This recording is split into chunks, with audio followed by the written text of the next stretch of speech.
this evening. Good evening, everyone. I hear the recording started, so I'm going to start again for the recording. My name is Mandy Scott, and I am this year's Vice President on the Ontario Kinesiology's Board of Directors. Just one housekeeping item before we start. We're using the Zoom webinar feature, so we have the Q&A function, so please put your questions there. We'll address them once the presentation is done. I'm happy to introduce Dr. Philip Miller. Dr. Miller is an associate professor in the Department of Human Health and Nutritional Sciences at the University of Guelph.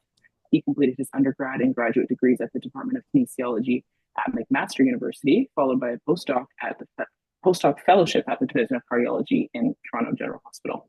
Dr. Miller joined the University of Guelph in 2014, and his research program focuses on the understanding of neural control of circulation in human health and disease and therapeutic benefits of exercise for people living with Parkinson's disease. And with that, I'll turn it over to you, Dr. Miller.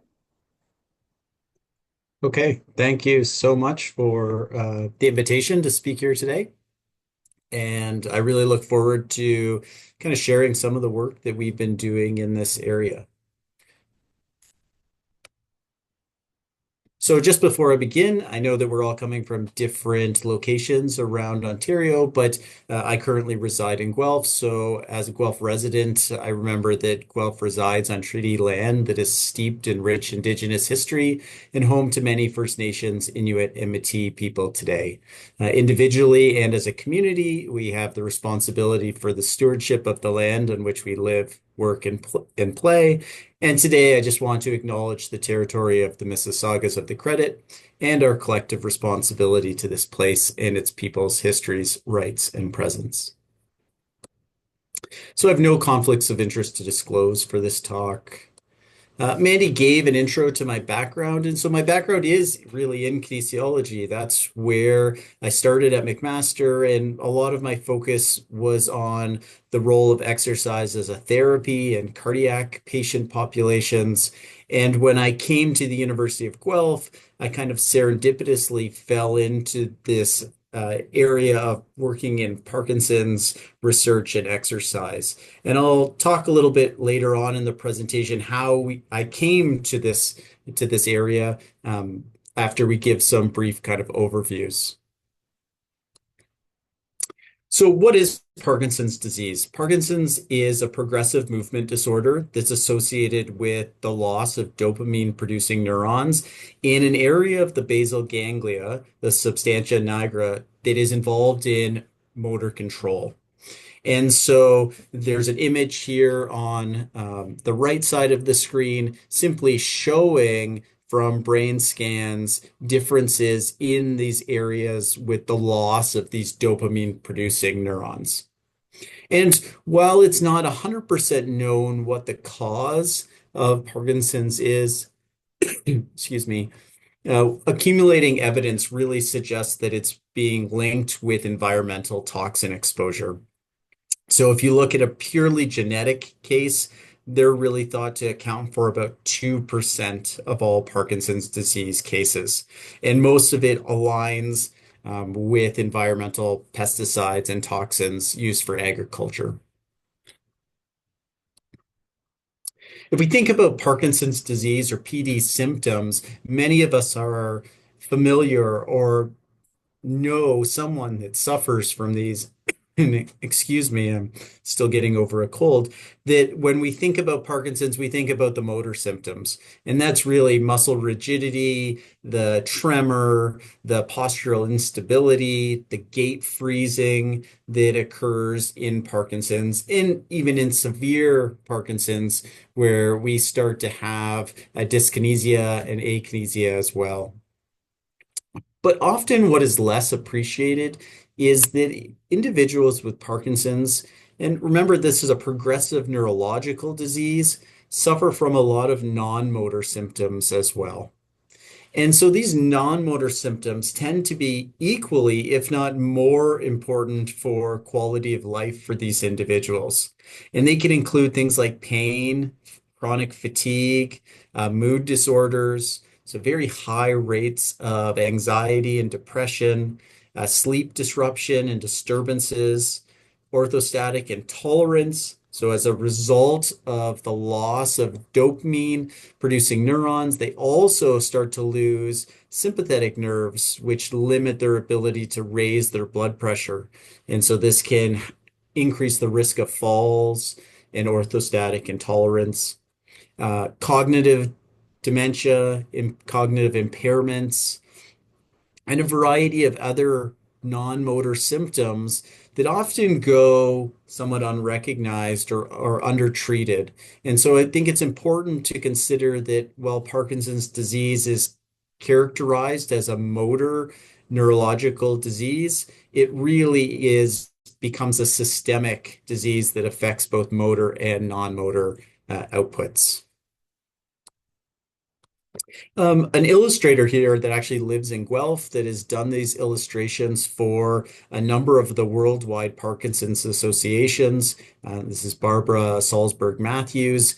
She recently redid this figure to increase the diversity, and there's actually a number of diverse backgrounds of individuals where you can go onto her website and the Parkinson's websites to access these for free. But when we think about the stages of Parkinson's, it's often used a variety of scales. So the Howen and Yower scale divides the stages of Parkinson's into five different categories. And we can see here that in category one, we're really talking about unilateral symptoms, really minimal or no functional disability. Class two gets into bilateral symptoms without any impaired balance.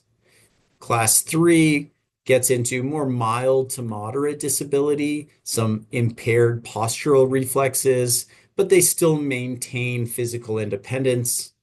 Whereas when we get to stage four and five, we're now talking about severe disability that at least requires the use of some sort of aid or is confined to a wheelchair or a bed. And while I say these classifications are often used to group patients and understand progression and severity, I think it's important to know that symptoms fluctuate in Parkinson's on a daily basis and that it's not quite clear cut using these and how well you can fit people into individual categories, at least in the short term. If we think about Parkinson's disease in Canada and even around the globe, Parkinson's is considered the fastest growing neurological condition around the world. Currently, there's estimated to be approximately 110,000 Canadians living with Parkinson's disease, and approximately almost 6,500 new cases are diagnosed each year. So this is a rapidly rising prevalence in terms of our society. And what we see here from this figure is much like any chronic disease, the prevalence of Parkinson's increases as we age. But one of the key statistics is that the risk of developing Parkinson's is higher within males compared to females. I would say that there is, this isn't to say that early onset Parkinson's does not happen. And there's a number of people that are diagnosed with this, and this is a really a tragic condition. Some people that I've been fortunate to meet have been diagnosed in their teens or in their early 20s, and so have a real lifelong condition to manage. If we think about the exercise guidelines for people with Parkinson's disease, Parkinson's Canada really recommends guidelines that are directed by CSEP. And so they ascribe to the 150, at least 150 minutes of moderate to vigorous intensity physical activity, the use of strength training, flexibility and balance training, and this idea that more physical activity is better. The American College of Sports Medicine and Parkinson's Foundation in the United States has this really nice poster that I think takes it a step further. So it provides a little bit more specifics in terms of the type of exercises that we want to be doing. So thinking about aerobic as continuous or intermittent, moderate to vigorous, and giving some examples, but also raising some Parkinson's specific considerations. So things like thinking about safety concerns due to the risk of falling, the risk of gait freezing, and the need that might require additional supervision. Strength training, balance, agility, and multitasking. These are really important modalities that I'll talk about in a bit. And stretching.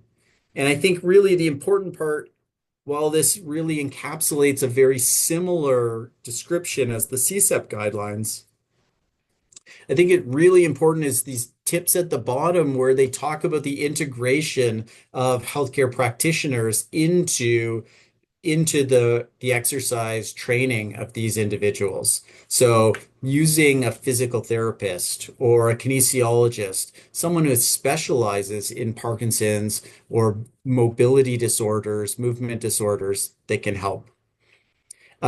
Considerations about medication. So when you think about Parkinson's is a condition characterized by the loss of dopamine producing neurons. And so when we think about medications, we're providing medications, levodopa, that increase or provide some dopamine precursor. And so obviously their motor function is going to be quite different if they're on an on versus an off phase of their medication. And so that's really going to be important to consider when people start to do activities and training. And then I think also it's important here to modify and think about our progress always with any exercise training program. So I really like this kind of brochure that they have demonstrating or talking about the types of exercise. There also has been a recent guideline that was published by an Italian group trying to look at some of the exercise testing and prescription methods that have been used in people at different stages of with different stages of Parkinson's disease. And so while this isn't a consensus or guideline statement, what they did is they basically went to the literature and they surveyed all of the tests and the prescriptions that people are using in individuals with Parkinson's disease. And so I'm going to go over that today before I talk about some of the work that we've been doing here at the University of Guelph, but also want to frame that, some of that is not based on a substantial body of evidence, and that more work in this area clearly needs to be done. I think one of the nice figures that they have in this paper is talking really about the objectives of exercise and the utilization of exercise therapy in people with Parkinson's disease.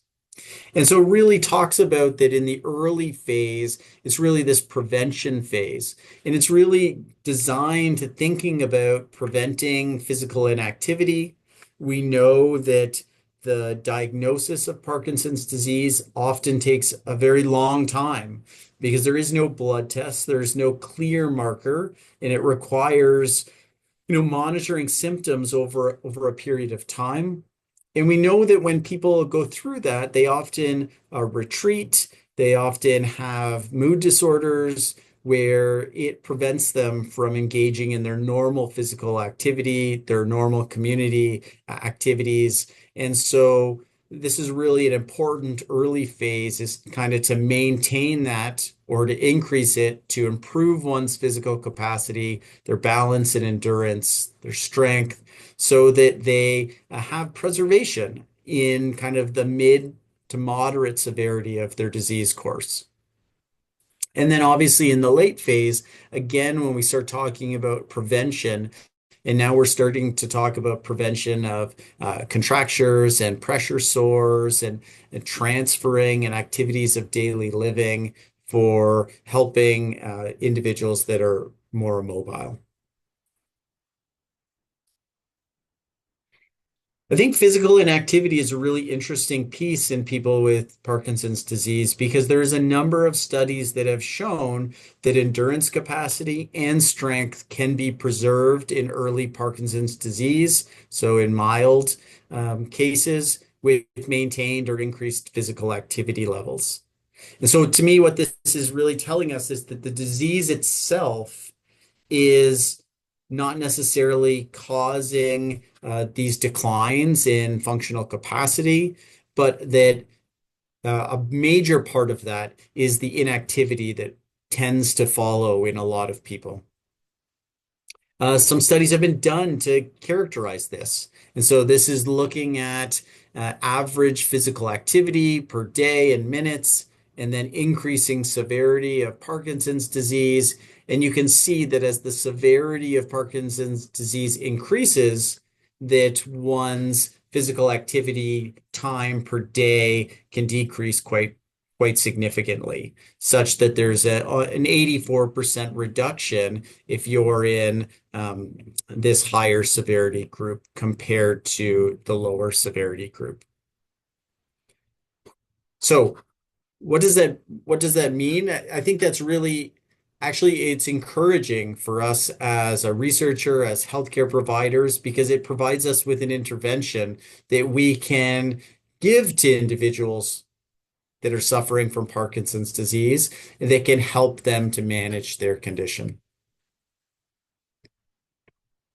If we think about the type of exercise tests for people with Parkinson's, these tests are quite standard across how you would implement exercise or testing for endurance capacity, balance, strength, and flexibility across any clinical or non-clinical population. I have here about graded cardiopulmonary exercise tests. So we have done a number of these tests.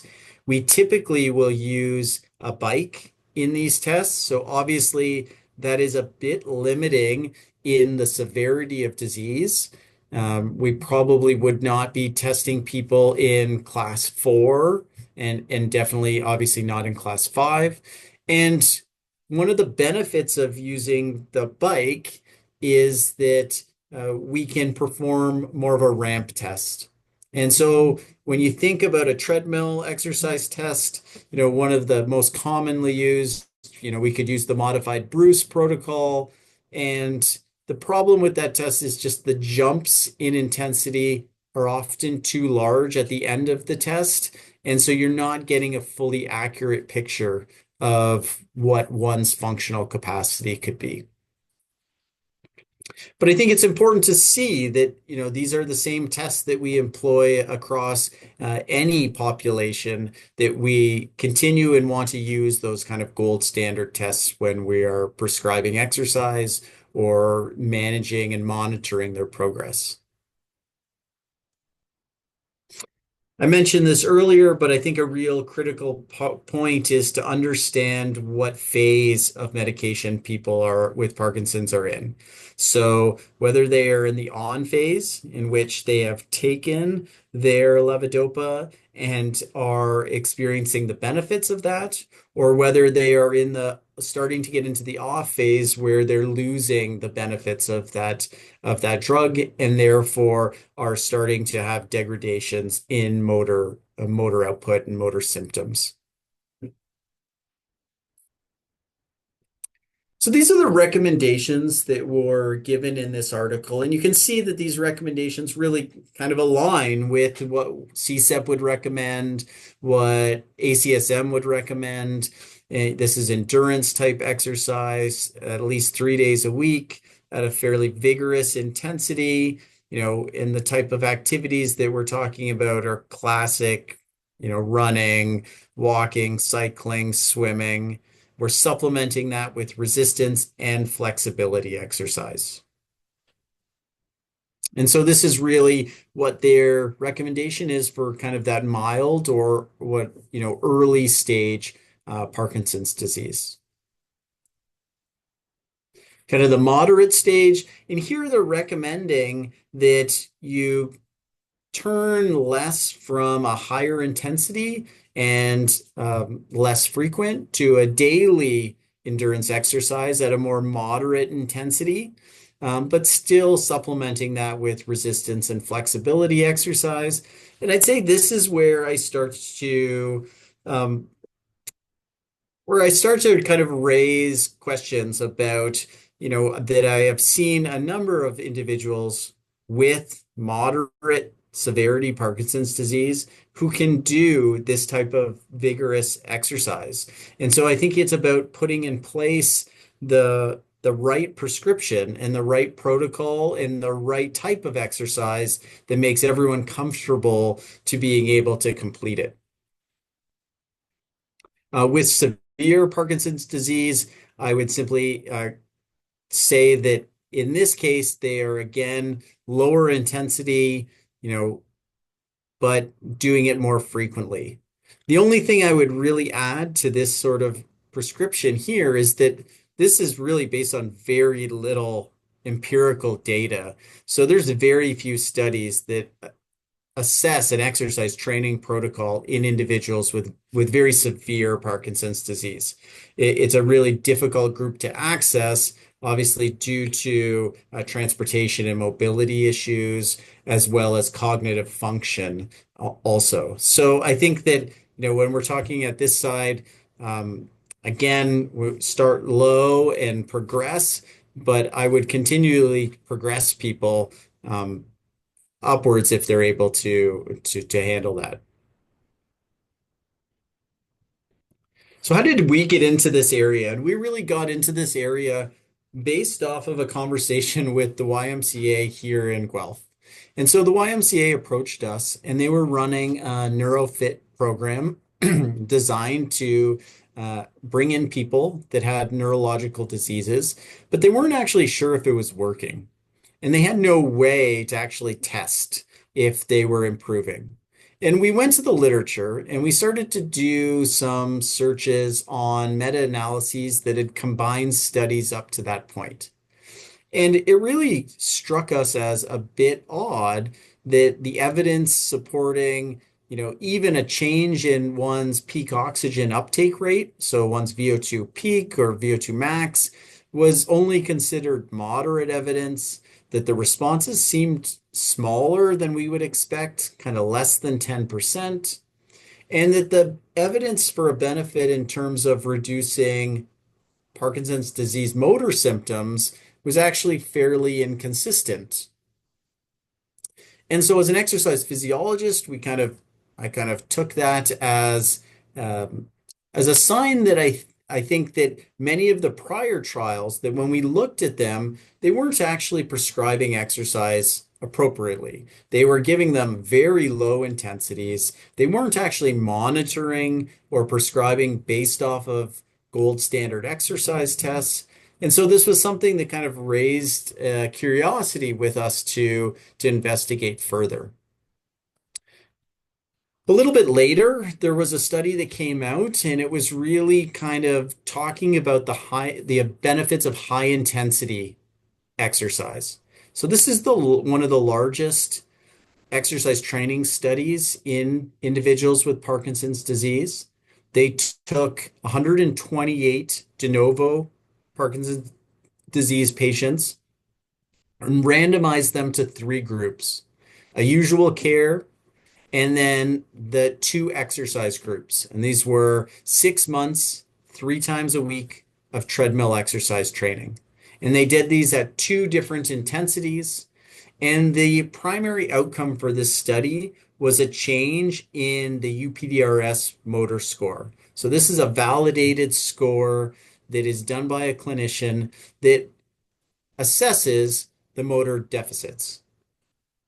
And what they found in this study was that after 6 months of exercise training, that there was absolutely no change in the motor score in the group that did high intensity exercise, but that in the usual care group, that there was a small but significant increase. And so what this group concluded was that high intensity exercise was safe. It elicited clinically meaningful benefits and could be applied in the Parkinson population. And I think this is really important because, Parkinson's patients often have difficulty in raising their heart rate because they have this loss of sympathetic autonomic regulation. And so prescribing exercise based on heart rate gets to be a little bit tricky in this population. And so starts to raise the question about how we're prescribing exercise. But this clicked with this idea about intensity and that intensity mattered. And there had been a number of earlier studies that had looked at a model of forced exercise. And so the title of this one review is It is not about the bike, it is about the pedaling. And in this case, what they did is they used a tandem bicycle and they put a healthy control adult on the front, and they called it the captain's seat. And then a person with Parkinson's disease was on the back.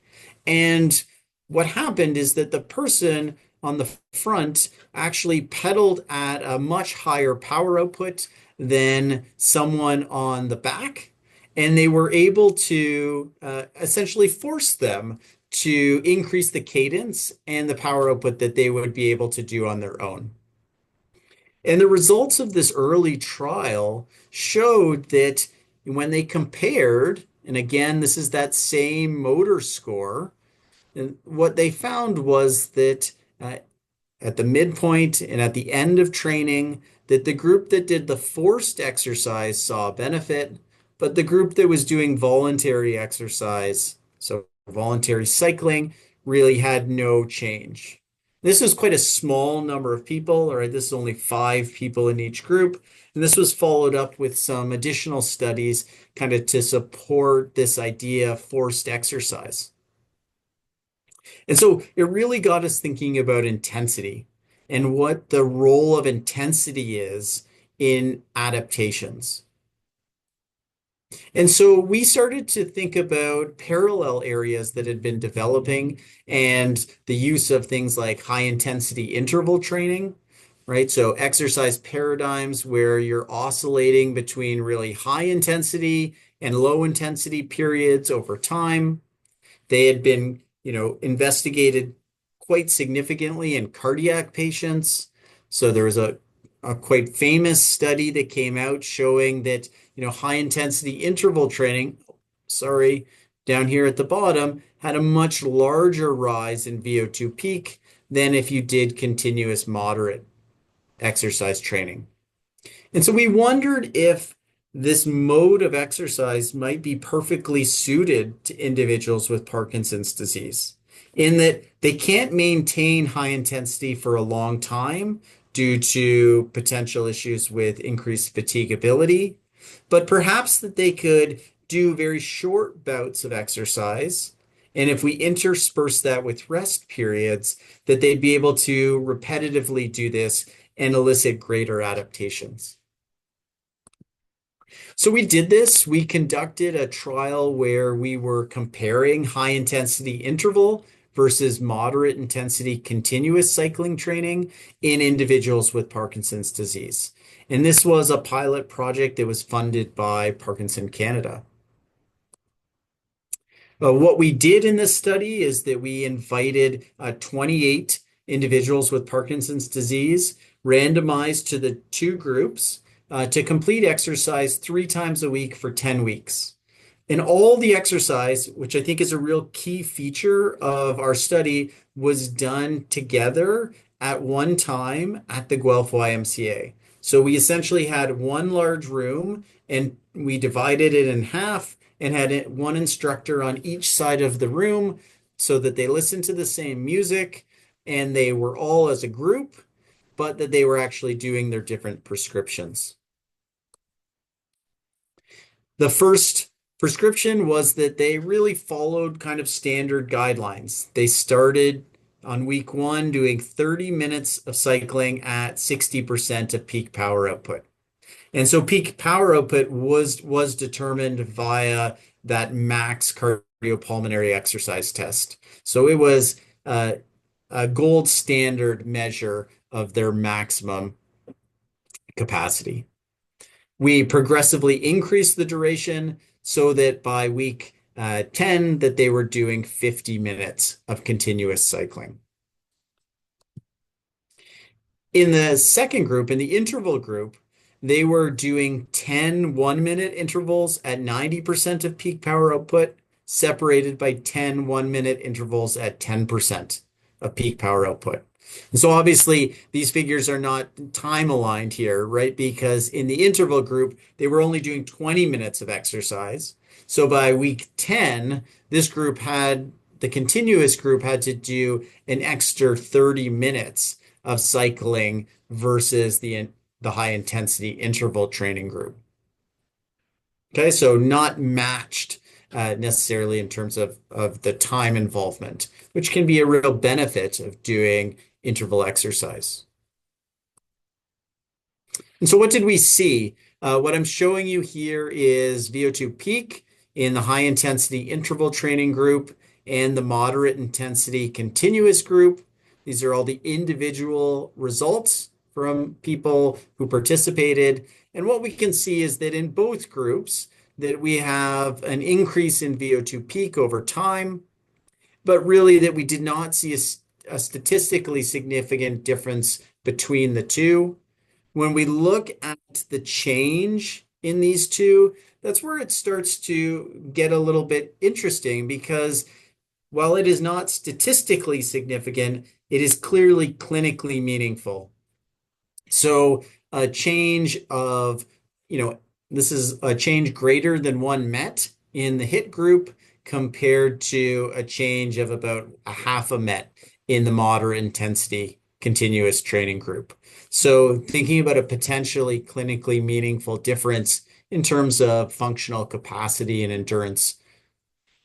If we look at peak power output on the bike, here again, both groups see an increase, and they both increase quite similarly between the two groups. When we looked at the motor symptoms, we were quite surprised to see the magnitude of reduction in this motor symptom score. So both groups saw an equivalent reduction in their motor symptom score that was quite high, right? That is occupying kind of 20 to 25% across these groups. And when we look at indices of fatigue, so these are questionnaires that are specific to Parkinson's fatigue, and both of those groups saw a reduction as we see a change over time that they demonstrated less perceived fatigue. So they felt less fatigue. If we look at muscle strength and fatigability, we saw that both groups increased their muscle strength. It was interesting that in our fatigue task, where we had people do knee extensions until failure. And so they were doing 20% MVC knee extensions to failure. And what we saw is really only the HIT group had a very significant increase in the number of contractions that they could do, suggesting kind of the reduced fatigability with the high intensity interval training. We conducted other measures and we found no changes in gait or balance. And this might not be surprising given that most of our participants really fell in that mild to moderate severity. And so they didn't come in with large gait or balance deficits to begin with. So I think the conclusion from our study here was that high intensity interval training did produce larger clinically meaningful differences in VO2 peak. But what we really found was that there was no differences in the improvements in motor symptoms or fatigue between these two modes. And so while this wasn't in line with our hypothesis, we thought that high intensity interval training would have superior benefits. We think that it is still an important message, right? Because it means in terms of improving one's motor symptoms, that people with Parkinson's disease can choose the program that best suits their schedules, their lifestyles. And anecdotally, after running this study, people preferred the interval group because it was not repetitive. It was constantly changing, right? Every minute they had to be engaged. And so it was a little bit like a dual task where they had to have some cognitive involvement along with their motor output. When we were running this study, we actually were approached by an individual who was planning to ride his bike across Canada. And so here was a middle-aged individual with Parkinson's disease, and he was riding his bike across Canada over 85 days. And what we said is, can we get you to come in and can we test you before and after?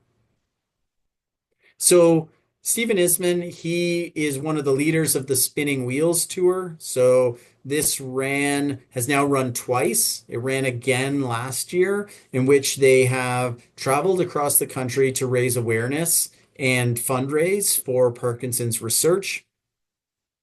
And this figure, what I'm showing you is simply his daily distance, which is kind of the pink, versus the black is his distance elevation climbed. And so he cycled on average almost 108 kilometers a day. He cycled 73 out of 85 days. And so clearly here, this is someone who is extremely fit, right? So his VO2 peak is about 150% of someone for his age and sex. So I think that's a great lesson. Here's someone that's had Parkinson's disease for approximately 8 years, has maintained this fitness profile, actually probably increased his fitness, and was exceeding all guideline recommendations, but then did this challenge where he exercised even more, right? So he really is taking his exercise and taking it up a notch.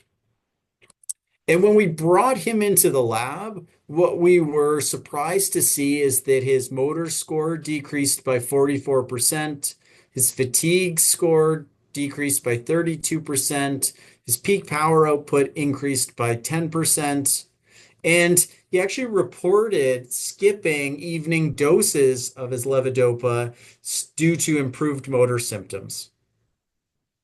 One of the things that he did mention is that after he stopped the trip, so we tested him, I think, within a week of him stopping, but after that, his symptoms progressively worsened again. And he actually went on another cycling trip in South America to kind of maintain or try to maintain some of these benefits.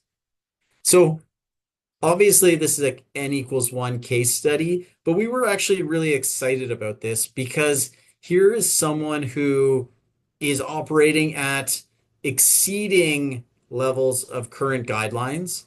And then when they increased exercise even further, they saw benefits. And so this is not to say that we're recommending people to do 108 kilometers of cycling a day, but what it suggests to us is that there isn't necessarily an upper limit where we start to lose benefits, right? And so here's someone that's highly trained that still can see benefits. One of the things that got out of the study that we did was looking about fatigue. So in this figure that I'm showing you here is the mean score of their perceived fatigue on a questionnaire. So the higher the score here, the more fatigue they have, the lower the score, the less fatigue they say they have. And then here on the x-axis, we have the number of knee extension reps at 20% of maximal voluntary contraction until failure. And what you can clearly see here is that there's absolutely no relationship between what individuals thought they were in terms of their perceived fatigue and then what they could do when we brought them into the lab and tested their performance fatigue. And so we think this is a really important question. Actually, we just this week got notification that Parkinson Canada has funded this next study in which we are going to follow people and bring them into the lab to do performance fatigue testing, and then get them to do questionnaires and actigraphy to monitor sleep, physical activity.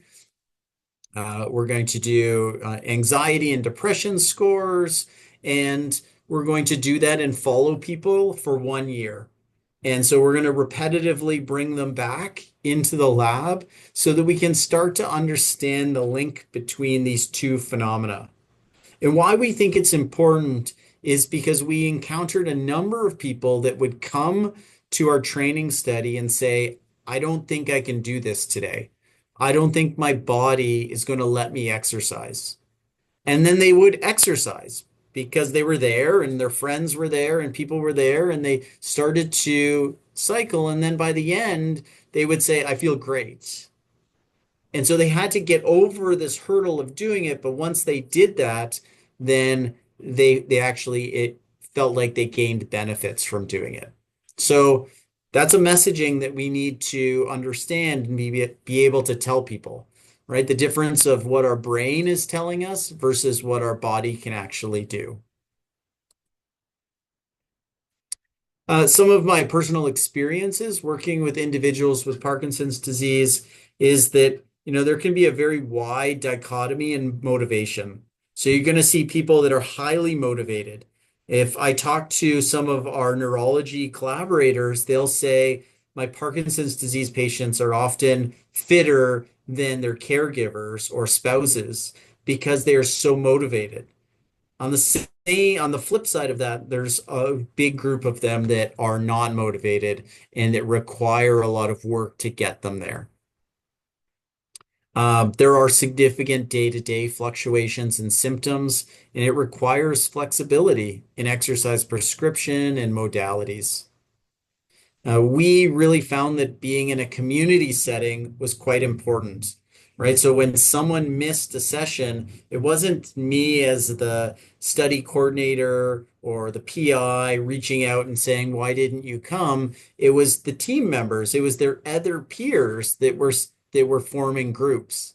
And we know that some of these individuals are still meeting and going for coffee and exercising together now upwards of 4 years later. Finally, that we saw tangible real world benefits in terms of activities of daily living.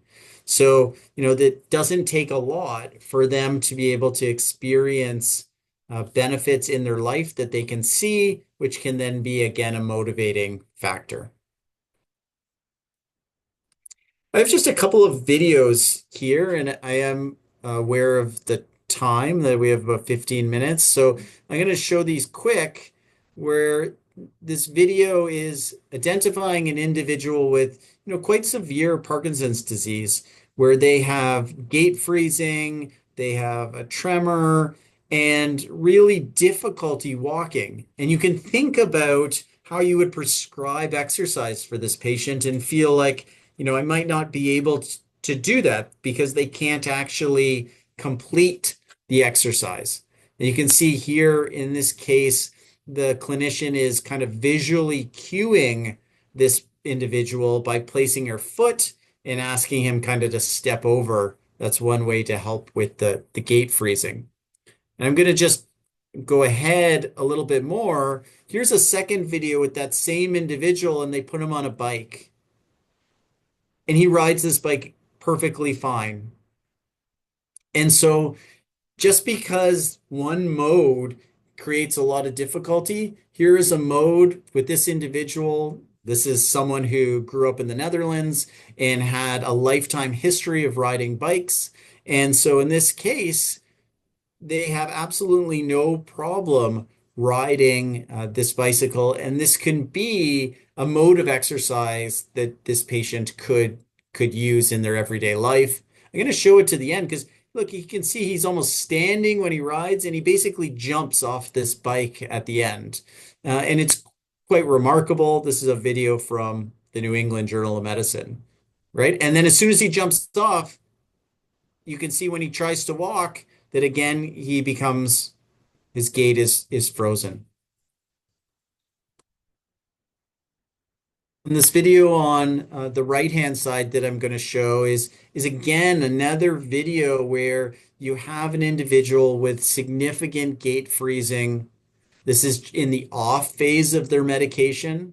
So this is without getting the benefits of their dopamine precursor.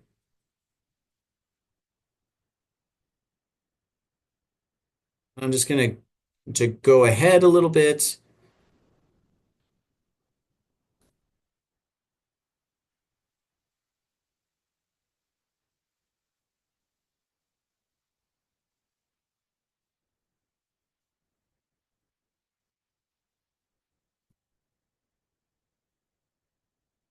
And now looking at the same off phase, but usually using visual cueing. So here they've put something on the floor and they're asking them to step over it like a ladder.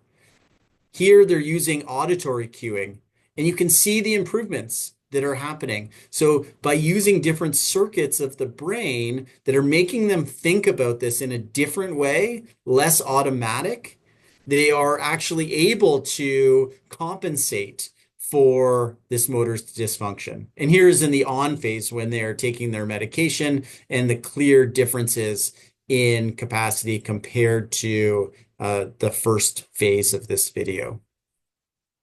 But I think the visual cueing and audio cueing are really important because they're ways that we can help to kind of overcome some of these gait freezing periods.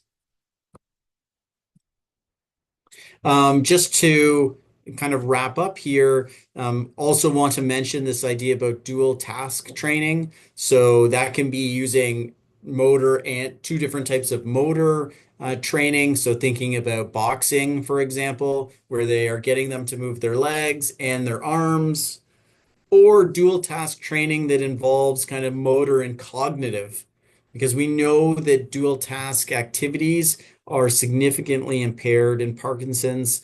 And so doing things where they're counting at the same time as they're doing motor activities uh, is thought to be one potential avenue for future therapies. So I just have a couple of take-home points just to end here tonight. So the number of people with Parkinson's disease is rising rapidly, and we really have a large gap in the clinical and therapeutic supports, right? So over the last kind of decade, um, we know that there has been this increased need, and so that is a need for movement disorder neurologists, but that's also a need for kinesiologists and physiotherapists with expertise in working with these individuals. Exercises can be beneficial for both the motor and the non-motor symptoms in Parkinson's disease, right? It's really no different than any other condition that they will experience benefits from putting in this activity. Exercise testing and prescription largely follow standard recommendations with caveats for disease progression, functional ability, and probably most importantly, medication use.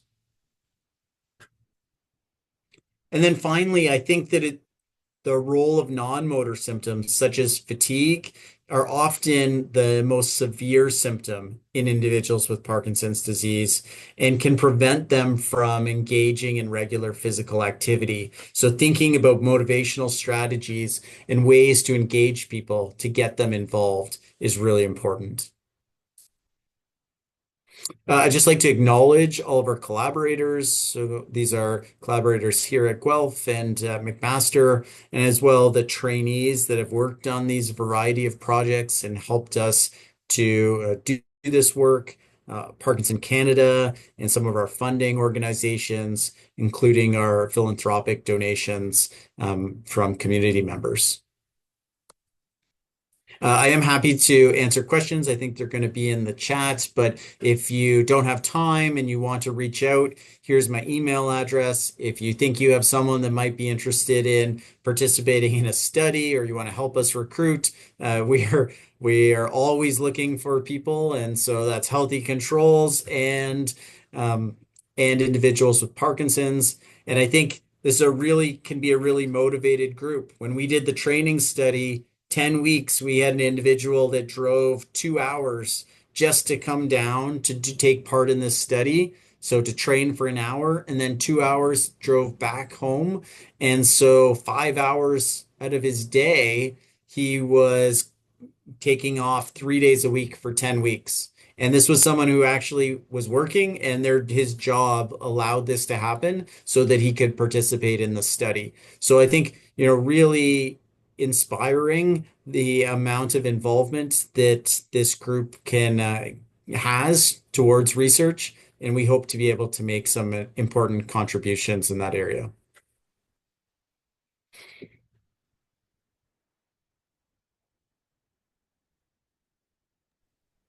Awesome. Thank you so much, Dr. Miller. That was fantastic. And I don't know if you can see all the clapping hands emojis flying on the I screen, can so that's awesome. We do have quite a few questions, so let's jump right into Okay. them. So, first question here. Am I In the able to see force, them? Oh, yeah, can you yep. see them in that Q&A on the bottom? Perfect. So I'll read them out, but yeah, you were able to read them too. In the force exercise study, what intensity did the voluntary participants exercise at? Was there a difference compared to the force group? Oh yes. Yeah. So it was a big difference, right? So they were at kind of a real like voluntary was at a moderate, and the forced group was exercising at an intensity that the voluntary group could not even achieve. So it was really taking them to a higher level, which is really why we were thinking intensity was such an important domain to try to focus on. Mhm. With the cyclist and the motor score result, is the change in the score due mostly to lower body motor changes, or was there an overall full body motor change? So it wasn't specific to lower or upper body. It was more a systemic change. Um, and, this change was quite significant, enough that while he was on this cycling trip, he self-medicated. He stopped taking his medications on his own because he felt so good at certain points of the trip. Um, which is really kind of encouraging for someone in his position to even feel like that was an option, right? To even feel like his symptoms had gone away to the point where he was able to do that. Mhm. Is there a threshold for motor or cognitive dual tasking? For example, can a puzzle be too hard? For sure, I think so. And I think the level of difficulty is often then related to their intrinsic motivation to participate in the task, right? So oftentimes we'll do things like mental arithmetic, where we ask people to do math and we'll show them a number and say, subtract 13 or 17 from every number you see, and you can get individuals that just give up. They get flustered and they give up quite quickly, and then obviously they're not engaging those those paradigms. I Mm-hmm. don't know that it needs to be hard. I think the key is that you're just activating these dualistic brain regions that are controlling different functions. And so even things like saying the alphabet or counting numbers, something like that, where you're getting them to have to focus on two things at one time. Mm-hmm. How would a practicing kin or trainer become a PD specialist? That's a good question. I don't know if I know a specific answer to that. I don't know if there are specific training programs. I know there are physiotherapists that kind of are dedicated to working with this group, but I think that's mostly come over time that their practices have evolved in that way.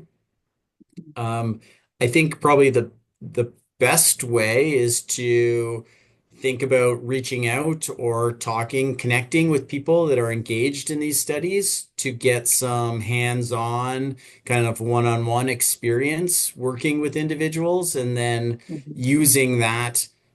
I think everyone here has the skills, right? As a registered kinesiologist, you have the skills to work with these individuals. There is no one Parkinson's disease patient. They are all very different. And just trying to think about some of the some of the barriers and the factors that come up in their day-to-day lives. I think you can do some reading on that. I think you can connect with people. That would be my answer. I don't know if there's a specific training program that is available. For sure. You suggested a cognitive component to HIIT that may have contributed to the observed benefits. Flexibility training tends to be viewed as boring. What does the research say about flexibility training adherence? Is it poor as expected? Yeah, I think in this group, the part of this group that is engaged in exercise is very motivated. They are they are quite active in trying to maintain their independence. But in the same respect, we had people who, we did multiple iterations. So we did our study in cohorts, our training study, and we had a few people that actually did both cohorts. And they weren't actually in the final data analysis for both, but we weren't going to turn someone away from participating in the exercise program. And they hands down said that they would rather that they preferred the interval training group. And it was really just about, as you said here, that they viewed the other as boring and that they wouldn't do it at home. Whereas we've had a number of individuals reach out and say, you know, when they left, we gave them their prescriptions. So we gave everyone their final exercise test results. We told them what their intervals would be. And we said, if you want to do this project protocol on your own, they would do it. And we've had people reach out saying, that we're still doing it. And because we enjoy it, we can fit it in 20 minutes and get it done. Awesome. Are there any specific balance of exercises that you recommend, or is it purely based on what the client reports and what the therapist sees? Um, so I do think there can be very specific rehab strategies for things like gait freezing and um, overcoming some of the mobility issues that these individuals see.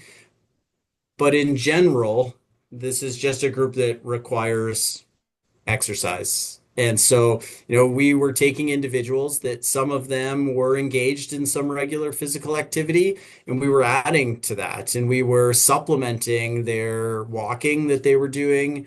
And, we couldn't do, in our case, we didn't want to add a resistance component, but you could think about adding more a multimodal program so that you can think about increasing endurance capacity, increasing muscle strength, because all of that will translate to improvements for them. Mm-hmm. Got a couple more here. There seems to be a trend with individuals living with Parkinson's disease and cycling. What other modes of activity are popular among people living with Parkinson's disease? Yeah, I think cycling is getting very, very, very popular. We've done a number of like spin class fundraisers with Parkinson Canada as well. So I think it's a way that you can augment intensity in a way that's very easy to prescribe and that we can have obviously even semi-recumbent bikes where offers a little bit more support for people that are at risk of orthostatic intolerance or people who have balance concerns. Um, and so we did have one individual in our study that could not do the bike cardiopulmonary test, and so we had to put them on a treadmill. But then we had to use a harness out of safety concerns for that individual. Steppers, ellipticals. I hear some people reporting reporting to use those. There's also some devices that have been made that do some of the forced exercise that kind of help you to do that. And so that's been investigated. I think there's one of those in Toronto as well. Awesome. Awesome. Well, considering it's 8:01, we do have a couple more questions, but we will Sure. make sure that Dr. Miller gets them and we will I'm happy to answer answer them them now. directly. Yep, I can answer these ones now. Sure, sure. Just so Yeah. everyone knows, we'll go through these questions, and then we do have a survey, just a quick 1 minute survey that we would like um, people to answer as they leave. But I've lost my place here. There we go. Okay. In your experience, how do you balance persons with Parkinson's disease, their interest in to do activities of daily living, and their fall risk? How would you go about the education without dismotivating them to do ADLs and daily exercise? Yeah, I think a big part is just it's overcoming the perception of the risk of falls, right? So we took people and got them to mount spin bikes, right? And people would look at us and think we were crazy, and they all went to the YMCA. They all climbed the stairs, they all mounted the bikes and cycled. We had people in the room around them, and but everyone wasn't one-on-one. And we had a number of individuals, and I remember one in particular who said that she was petrified to ride a bike with her kids. But after the training, she said, I got on a bike and I was able to ride. And so I really think it's, you start slow and kind of progress and build up their tolerance to being able to do it. And I think the key to that is not to do it on your own. I really think a real core component of the benefits we saw is that we did it as a community. So we did it as a big group. So there was always at least 12 individuals that were exercising together as a group in each cohort. And I think that really provided some encouragement to look beside you on the bikes and see that there's someone else who suffers from the exact same conditions as me who is able to do it and kind of gives you some confidence. Mhm. Yeah. Can you speak more to medication use and timing of exercise? For example, range of hours after taking medication on. Yeah, so generally the recommendation would be to, exercise kind of 45 to 60 minutes after they take their levodopa.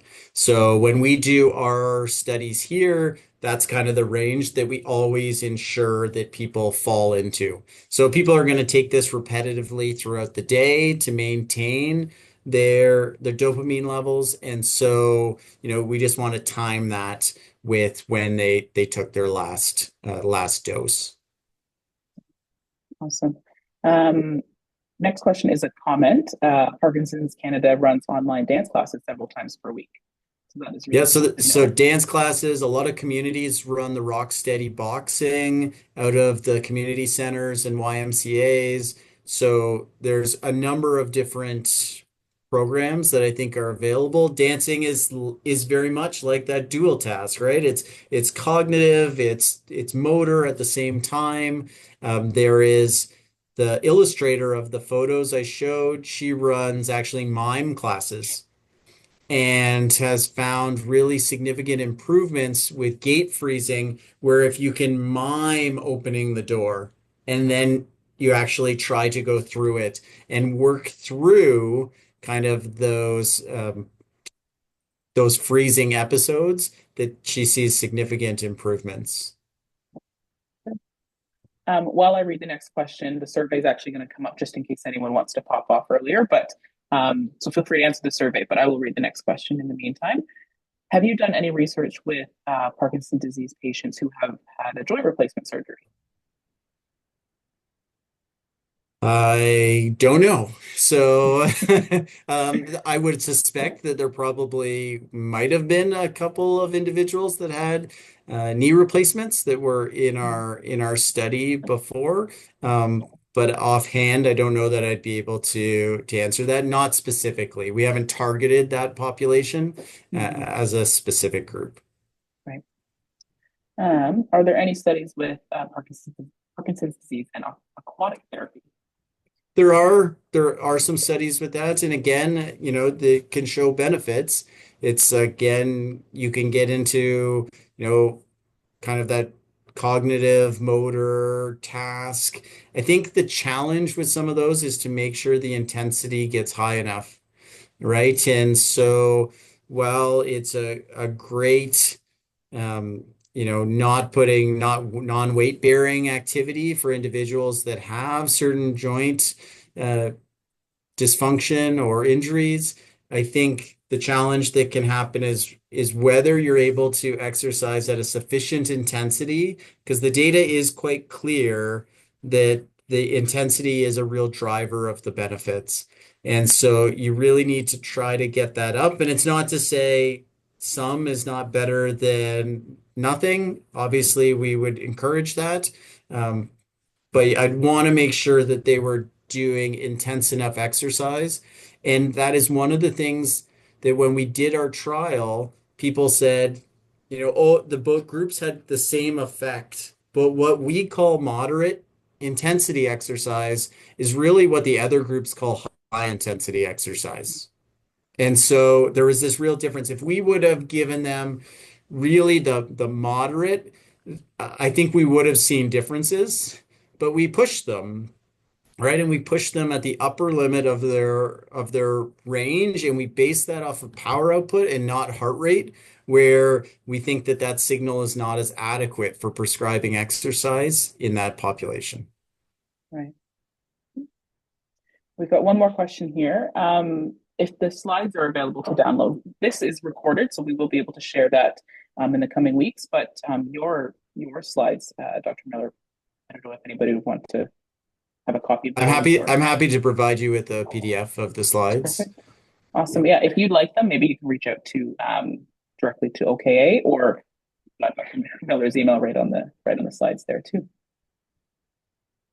Okay. All right, I'll give it another minute. If there's any other questions that want to come in. In the meantime, thank you, Dr. Miller, for your time, and thank you everyone for joining. And I will say congratulations on your funding that you've got. It's exciting, this new research that you're about to embark on. So looking forward to seeing the results of that. Thank you so much, and thanks for the opportunity to talk with you tonight. Yeah. All right. Well, there's no more questions. I think you did a fantastic job. So everyone's good. And I love seeing these emojis. So very, very good. Thank you again, Dr. Miller. And thank you, everyone. Have a great evening. Have a good night.